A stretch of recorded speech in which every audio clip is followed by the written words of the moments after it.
নমস্কার। আজকের যে বিষয়টা নিয়ে আলোচনা করতে এসেছি সেটা বর্তমান জেনারেশনের কাছে সবথেকে বার্নিং পয়েন্ট, সবথেকে আলটিমেটলি জিজ্ঞাস্য বিষয়। সেটা হচ্ছে এসএপি এফআইসিও শিখে ফ্রেশাররা কীভাবে জব পেতে পারে।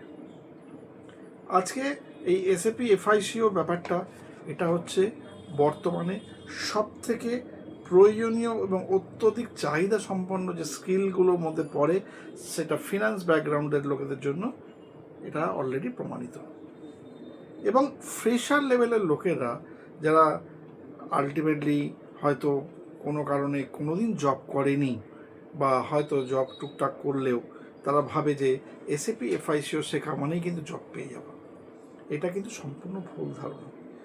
এইটার জন্য সঠিক পরিকল্পনা লাগে এবং তার জন্য দক্ষতা অর্জন করতে হয় বেশ কিছু জায়গাতে, এবং প্রস্তুতি চাই। চাকরি পাওয়ার জন্য যে প্রস্তুতিটা, সেইটাকে নিজেকে তৈরি করতে হয়, তবে পাওয়া যায়।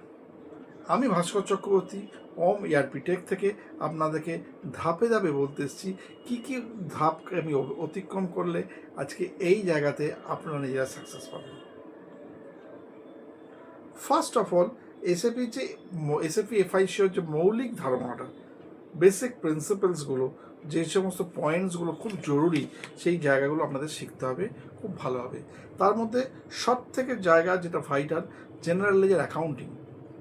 এবং জেনারেল লেজার অ্যাকাউন্টিংয়ের সঙ্গে সঙ্গে ন্যাচারালি আজকে তার আগে গ্লোবাল সেটিংস যে ব্যাপারটা, ওই ব্যাপারে প্রত্যেকটা টপিক এবং তার আইডিয়া এবং তার বেসিক মিনিং, কেন করছেন, কিসের জন্য করছেন, কোথায় করছেন, কীভাবে করছেন, না করলে কী হতো, এই যে জিজ্ঞাসু বিষয়গুলো, এটাকে কিন্তু নিজেকে ক্লিয়ার করতে হবে।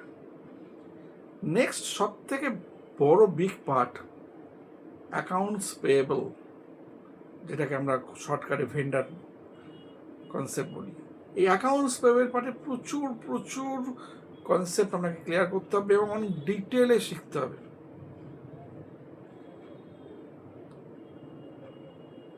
এবং কনসেপ্ট প্রত্যেকটা জায়গায় যেন ক্রিস্টাল ক্লিয়ার থাকে। অ্যাকাউন্ট গ্রুপ ভেন্ডারের সঙ্গে জিএলের অ্যাকাউন্ট গ্রুপের ডিফারেন্স কী, এই ধরনের ভাবে কনসেপ্টে খুব ক্লিয়ার করতে হয়। কীভাবে একটা পার্টিকুলার ভেন্ডার মাস্টার ফাইন্যান্সের সঙ্গে লিঙ্ক হচ্ছে, কার মাধ্যমে লিঙ্ক করছে, যার মাধ্যমে লিঙ্ক করছে, তাকে কি বলে, সব কিছু জানতে হবে। তো এই অ্যাকাউন্টস পেয়েবলটার সঙ্গে সঙ্গে অ্যাকাউন্টস রিসিভেবলটাও জানতে হবে, কাস্টমার পার্টটা, এটাও খুব জরুরি। One of the most important part আর একটা, সেটা হচ্ছে অ্যাসেট অ্যাকাউন্টিং। এটাও খুব ভালোভাবে শিখতে হবে। কস্ট সেন্টার অ্যাকাউন্টিং এবং প্রফিট সেন্টার অ্যাকাউন্টিংয়ের যে পার্টটা আছে, সেই পার্টটায় যতটা মিনিমাম রিকোয়ারমেন্ট আছে, সেই প্রত্যেকটা মিনিমাম রিকোয়ারমেন্টকে কিন্তু তাকে জানতে হবে। তো এই হচ্ছে আমাদের এসএপির প্র্যাকটিক্যাল পার্টের মেন এডুকেশনের জায়গা। তো এই টপিক প্রত্যেককে ভালোভাবে ক্লিয়ার কাট আইডিয়া, প্রত্যেকটা টপিক্সের টি কোর্স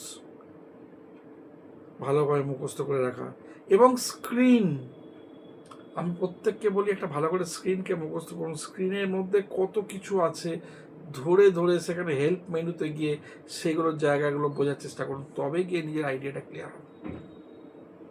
500 পিও করলেও কোনো আইডিয়া ক্লিয়ার হবে না যদি না পিওর স্ক্রিনটা, পিও পারচেজ অর্ডারের যে স্ক্রিনটা আছে, সেই স্ক্রিনটাতে যে ফিল্ডগুলো আছে তার মানে ভালোভাবে বুঝতে না পারেন। সেই লেভেলে নিজেকে শিখতে হবে।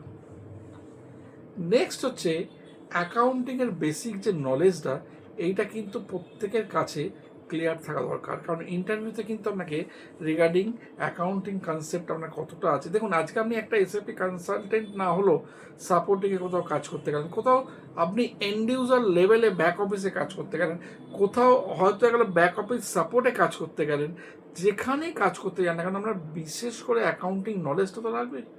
তো সেখানে প্রত্যেকটা জিনিসের জার্নাল এন্ট্রিজ খুব জরুরি, এবং concept of trial balance, profit and loss, balance sheet, financial statement, এইগুলো সম্বন্ধে বেসিক আইডিয়াটা কিন্তু আমরা থাকা দরকার। এবং অ্যাকাউন্টস বুক যেগুলো হয়, পারচেস ডে বুক, সেলস ডে বুক, ক্যাশ বুক, ব্যাঙ্ক বুক, এগুলো তো কমন। তো এই বিষয়গুলো কিন্তু ইন্টারভিউতে আপনাকে জিজ্ঞেস করবে, আপনাকে আপনার accounting knowledge, basically accounting knowledge জিজ্ঞেস করার জন্য আপনাকে ধরে রাখতে পারেন ডিফারেন্ট জিনিসের উপর জার্নালিটি জিজ্ঞেস করেই করে। বেসিক্যালি ইন্টিগ্রেশন পার্টে তো করবেই করবে, ফাইন্যান্সের সঙ্গে যখন মেটেরিয়ালস ম্যানেজমেন্টের ইন্টিগ্রেশন, সেই ইন্টিগ্রেশনের জার্নাল এন্ট্রিটা কীরকমভাবে হচ্ছে, সেই ইন্টিগ্রেশনে আপনার অ্যাকাউন্ট কী কে আছে, কোন অ্যাকাউন্টকে ডেবিট ক্রেডিট করছেন, এই যে জায়গাগুলো এগুলো কিন্তু ভালো করে জিজ্ঞেস করবে। অর্থাৎ এইটা ভালো করে তৈরি করতে হবে। নেক্সট হচ্ছে হ্যান্ডস অন প্র্যাকটিসটাও খুব জরুরি। আপনার কিন্তু প্রত্যেকটা জিনিসকে কিন্তু আলটিমেটলি যা যা শিখেছেন সেগুলো প্র্যাকটিক্যাল পার্টটাও কিন্তু আপনাকে প্যারালি দেখুন। আজকে আমি সবাইকে একটা কথা বলি, যতক্ষণ ক্লাস চলে ততক্ষণ প্র্যাকটিক্যাল পার্ট চলে, বাট ক্লাসটা শেষ হয়ে গেলে যখন ইন্টারভিউয়ের জন্য আপনি নিজেকে প্রিপেয়ার করছেন তখন কিন্তু প্র্যাকটিক্যাল পার্টের থেকে তখন থিওরিতে বেশি নিজেকে ইনভলভ করতে হয়। বাট সেখানে 80-20 কনসেপ্ট, মানে 80% টাইম আপনি থিওরিতে লাগিয়ে দিলেন, 20% প্র্যাকটিক্যালে থাকছে। প্রফেশনালভাবে রিজিউম মেকিং করা, রিজিউমের লোকে লিখে দেয় এসিপি ফাইসিও, এর কিচ্ছু মানে হয় না। কি শিখেছেন, কি জানেন না জানেন, ইন ডিটেলে রিজিউম, কারণ এই রিজিউমের উপর কিন্তু আপনার জবটা, আপনাকে যে এমপ্লয়ার নেবে, আপনার এডুকেশনাল কোয়ালিফিকেশান সেখানে যেমন থাকবে, এফআইসিও ট্রেনিংয়ের ব্যাপারে ইন ডিটেলে থাকবে, আপনার অ্যাকাউন্টিং নলেজ কী ব্যাপারটার জন্য আপনাকে অ্যাকাউন্টিং এক্সপিরিয়েন্স কীরকম আছে, এবং প্রজেক্ট এক্সপিরিয়েন্স যদি কিছু থাকে বা টেকনিক্যাল আদার্স কোনো স্কিল থাকে, এগুলো মোটামুটি আপনাকে রিজিউমে বলে দিতে হবে। এবার হচ্ছে মক ইন্টারভিউয়ের প্রস্তুতি, যেটা সব থেকে ভাইটাল। আজকে আমি বহু জায়গায় আমি এর আগেও যখন আমি প্রাইমারি সময়তে 15-16 সালে পড়াতাম, এখানে মক ইন্টারভিউ বলে কিছু, এটা একটা মানে মকারি, মানে একটা ফার্সিং হতো। আমাকেও সেই সময় তো ওখানে নিতে হয়েছে যে একটা মক ইন্টারভিউ, সেখানে বসে 4-5 কিছু কোশ্চেন করা হচ্ছে, তারা উত্তর দিচ্ছে, তাদেরকে বলা হচ্ছে না তোমরা এখন রেডি হওনি, চলে যাও। এবার তারা চলে গেল, 6 মাস তাদেরকে এরকমভাবে ঘোরানো হলো, তারা আর হয়েছে অটোমেটিক্যালি আবার এসে। মক ইন্টারভিউটা ওটা নয়। মক ইন্টারভিউটা হচ্ছে যেটা আমি করাই বেসিক্যালি হচ্ছে ইন্টারভিউ টোটাল প্রিপারেশনটা, মানে ডিফারেন্ট টপিক্সের উপর কী কী ধরনের কোয়েশ্চেন্স আসতে পারে, তার প্রমিনেন্ট অ্যান্সারটা কী হবে, সেই জায়গাটাকে অ্যাকচুয়ালি নিজেকে রেডি করতে হয়। এটাকে বলে মক ইন্টারভিউস। ওই যে তৈরি করাটা, এবং ওই তৈরি করার পর আপনি কিন্তু নিজেকে কোয়েশ্চেন করবেন যে আপনি আলটিমেটলি কোনো পার্টিকুলার কোয়েশ্চেন্স আপনি বলতে পারছেন কিনা, নিজেকেই জাজ করুন। দেখুন আপনার নিজের কনসেপ্ট নিজের কাছে ক্লিয়ার হয়ে যাবে, ঠিক আছে? তো এই মক ইন্টারভিউয়ের ব্যাপারটা আপনাকে কিন্তু নিজেকে তৈরি করতে হবে নিজের কাছে, এবং সেখানে বিভিন্ন সিনারিও বেস কোয়েশ্চেন থাকবে, সেখানে থাকবে আপনার এসিপির বেসিক কোয়েশ্চেন্স থাকবে, এটা একটা ব্যাপার থাকবে, অ্যাকাউন্টিং কোয়েশ্চেন্সও থাকবে, এবং সেখানে আপনাকে ইন্ট্রোডাকশানটা, যেটা সব থেকে আপনি কে ইন্টারভিউতে যখন জিজ্ঞেস করছে, ইন্ট্রোডাকশানটা আপনাকে আগে থেকে বাড়িতে থেকে তৈরি করে যেতে হবে। এবার আপনি কোথায় কোথায় ইন্টারভিউয়ের জন্য মানে সিভিকে ফরওয়ার্ড করবেন। বেসিক্যালি সিভিকে ফরওয়ার্ড করার জন্য বিভিন্ন জব পোর্টাল, লিঙ্কডইন থাকে, এবং naukri.com সব থেকে ভাইটাল, আমি যেটাকে ফেভার করি। কিছু কিছু এসিপি কমিউনিটি আছে, দেখবেন সেখানে জয়েন করে থাকবেন, এবং এভরি মোমেন্টে আপনি চেষ্টা করবেন যে জবে কোথায় কী আছে না আছে সেটাকে নিজেকে সার্চ করার। আমি আজকে সন্ধ্যাবেলা আমার এক স্টুডেন্টের বোনের সঙ্গে কথা বলছিলাম, ওরা জব করে, ওরা কিন্তু ফ্রেশার একদম পুরোপুরি আলটিমেটলি, এবং ওরা বলতো যে ওরা রিলেটিভ, এরা দুজনই বলতো আমরা প্রতি সপ্তাহে 2-3 দিন করে কলকাতায় বিভিন্ন কোম্পানি থেকে আমরা সিভি ফরওয়ার্ড করে আসতাম, যারা যারা রেসিপিতে কাজ করছে, যে আমরা এখানে আছি প্রফেশনাল নেওয়ার জন্য। তো ফাইনালি ওরা একটা ইনিশিয়াল লেভেলে যে স্ট্রাগলটা হয়েছে, সেই স্ট্রাগলটা কিন্তু আলটিমেটলি তারা করেছে, এবং তারা রেজাল্ট পাচ্ছে আপনি আলটিমেটলি। এবার ইন্টার্নশিপ এবং এন্ট্রি লেভেলের খোঁজ, যদি ইন্টার্নশিপে পেয়ে যান তো ওয়েল অ্যান্ড গুড। যদি কোনো কোম্পানিতে ফ্রেশার লেভেলে কেউ বলে যে না আমি আপনাদেরকে 1 মাস 1.5 মাস কাজ শিখিয়ে নেবো, নিবে জব দেবো, তো ভেরি গুড, সেখানে অবশ্যই ঢুকে যাওয়া উচিত। এবং এন্ট্রি লেভেলের খোঁজ, এন্ট্রি লেভেল মানে হচ্ছে যারা অনেক সময় দেখা যায় যে ফ্রেশারদেরকে নিয়ে ব্যাক অফিসে ডেটার জবগুলো করায়,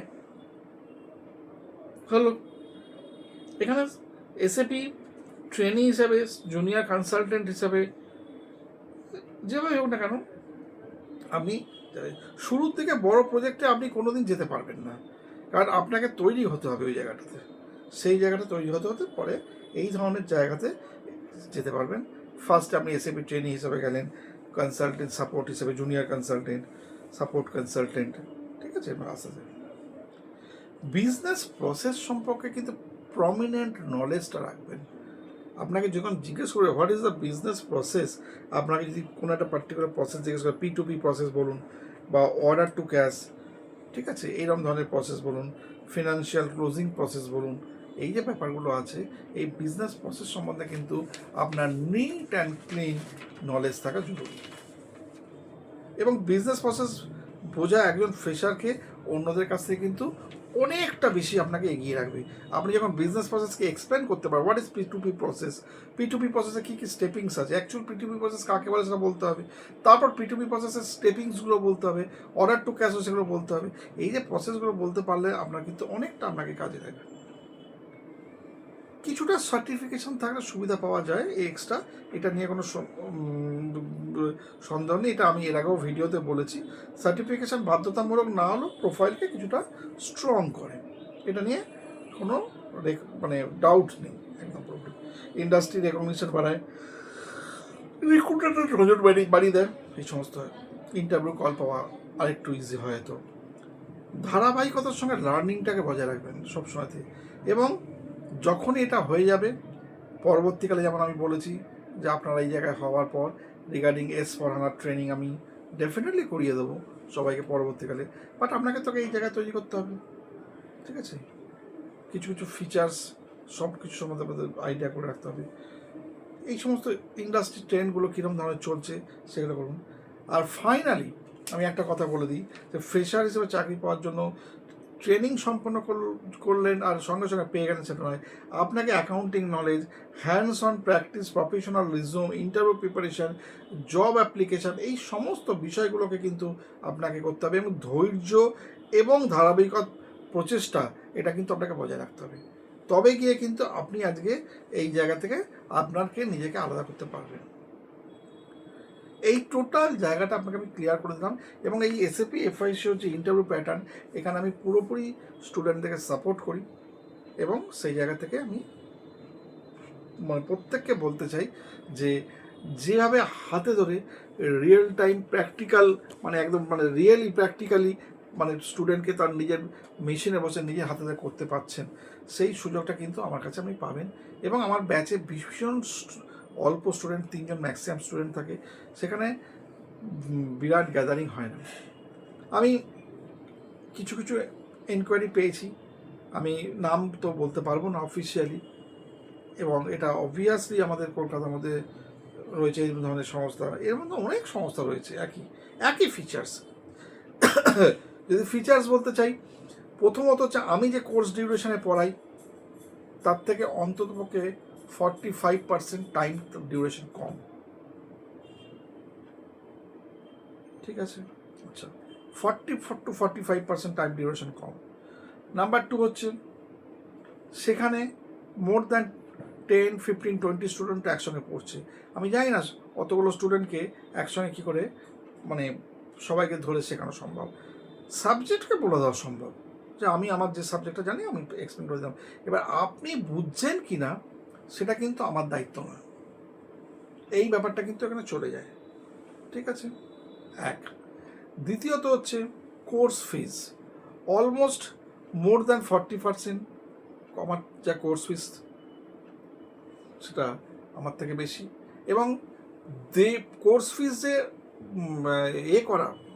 পে করা তার প্রসেসটাও কিন্তু খুব টাফ, সেখানেও কিন্তু খুব অল্প দিনের মধ্যে, মানে আপনি জয়েন করছেন তার হয়তো দেখা যাবে 1.5 থেকে 2 মাসের মধ্যে আপনাকে কোর্স ফিস ক্লিয়ার করতে হচ্ছে, আর যেখানে আপনি 6 মাস ধরে কোর্স ফিসটা কাছে দিতে পারছেন। এই যে সুবিধাটা, এই সুবিধাটা কিন্তু নয়। কিন্তু ঘটনা কি হচ্ছে, ঘটনা হচ্ছে যে আমি যেমন আমাকে এখানে কি বললাম যে আমি কোনো রকম জব প্রমিস করতে পারবো না, যে না আপনি আপনার কাছে আসুন আপনাকে জব পাইয়ে দেবো, না, এটা পসিবল নয়, এটা মিথ্যে কথা।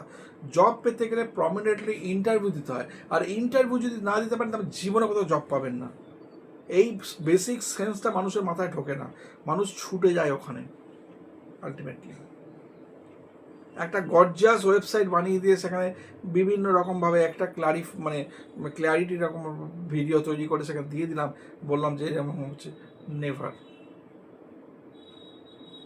আমি 14 ইয়ার্স ধরে এই কাজ করছি, আমি কোনোদিন এই কাজ করতে পারবো না, কোনো স্টুডেন্টকে মিথ্যে কথা বলতে পারবো না। আপনাকে আমি 6 মাস ধরে ওরকম বলবো না যে না আপনি আজকে আপনার হবে না, কাল আসুন। আমি আপনাকে যাতে ইন্টারভিউ দিতে পারেন সেই ব্যবস্থাটা করতে পারবো, যে প্রত্যেকটা জায়গায় যাতে ইন্টারভিউতে বসতে পারেন, সেই জায়গাটা, সেই ক্ল্যারিটিটা আমি আপনাকে সেই জায়গাতে হয় সেটা এনে দিতে পারবো। এইবার আপনি আপনাকে জিজ্ঞেস করুন এই জায়গাতে, আজকে স্টুডেন্ট এইসব জায়গাতে পড়ার পরও তারা কিন্তু আমার কাছে খোঁজ নিচ্ছে, কারণ তারা দেখছে, তারা আমাকে মুখে বলছে আমাদের হচ্ছে না। এটা কিন্তু বাস্তব ঘটনা, আমি কিন্তু কোনো মিথ্যা কথা বলছি না। তো ফ্রেন্ডস, আপনারা চিন্তা ভাবনা করুন, আপনারা জয়েন করুন। আমি আপনাদের দায়িত্ব নিচ্ছি যাতে আপনার ইন্টারভিউ লেভেল তৈরি হতে পারেন সেই জায়গার জন্য। যাই হোক, প্রত্যেকে ভালো থাকবেন। নমস্কার।